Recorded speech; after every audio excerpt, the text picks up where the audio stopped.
put it the best on a killer. Yeah. You know, he knew he'd be there on Sunday. He's a killer. And I really, whoa! Oh, that was a massive moment there. To the front, to the rear, to the front, just sets off from that bump, and wow.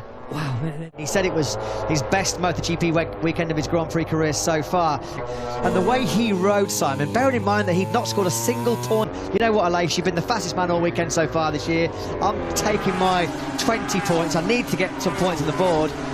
The reason, one of the reasons I love Jorge as a rider, you know what I mean? He's just on the bike, you know? He's so determined and wrings its neck. And I really think, I mean, I really think future-wise, he's going to be the man. I really do.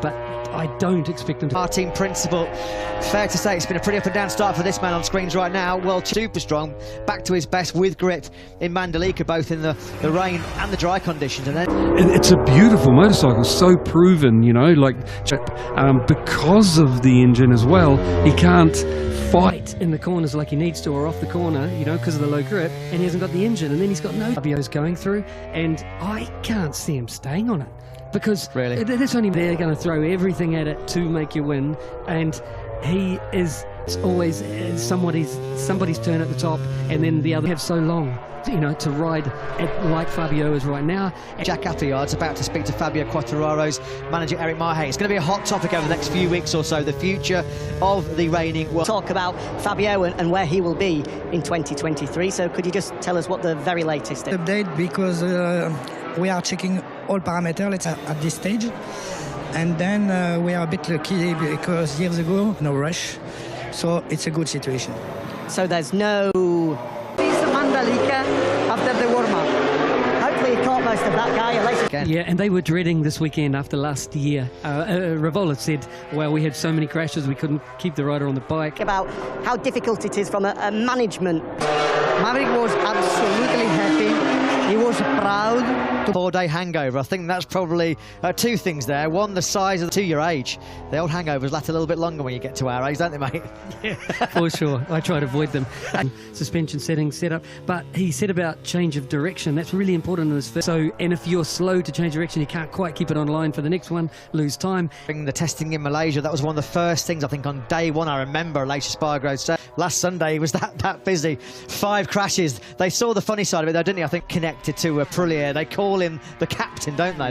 They were singing Lane in. It's a football thing, isn't it? They give him an armband like the captain on the. No, fantastic. Yeah. Hey, Marc's back on screen. You asked earlier. I want to talk over it if it's beautiful. Well, yeah, they want to win. Yeah, about Marc's return. If he's. Yeah, he's there in 10th place. That sounds quite ominous, Simon, and be fast in the second half of races. If he gets that sweet spot back. So determined to do well, and he genuinely, in general, thinks of as him, you know, meaning all the rookies. Yeah, and Bersecki, courtesy of that 9th place, as Juan Mir fires the Suzuki into 2nd place. We've now got a Suzuki Mir in 2nd place. And Jack Miller out there having a go. Brace yourselves, guys. This might be a pretty intense final 3 minutes here to complete our free practice vectors then for the Aussie Jack Miller on the factory Ducati. He's up by a couple of tenths of a second just last October. He's just ahead of Jack Miller, actually, isn't he? This is Miller using Marquez. What about Jorge Martin? You know that when he's got a soft tyre on the back of that Pramac Ducati, there's going to be fireworks with Martin. He got to the final corner. They come there now, turn 20. And Marc Marquez, James, the fastest time of the weekend so far.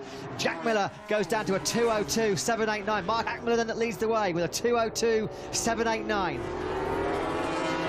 Maverick Vinales will be very, very close. Excellent work. And you can tell when he's up for it or not. If it's not going well, he's got this blank look. An excellent day so far here in Austin as Johann Zarco gets the Pramac at the end of that 1200 metre.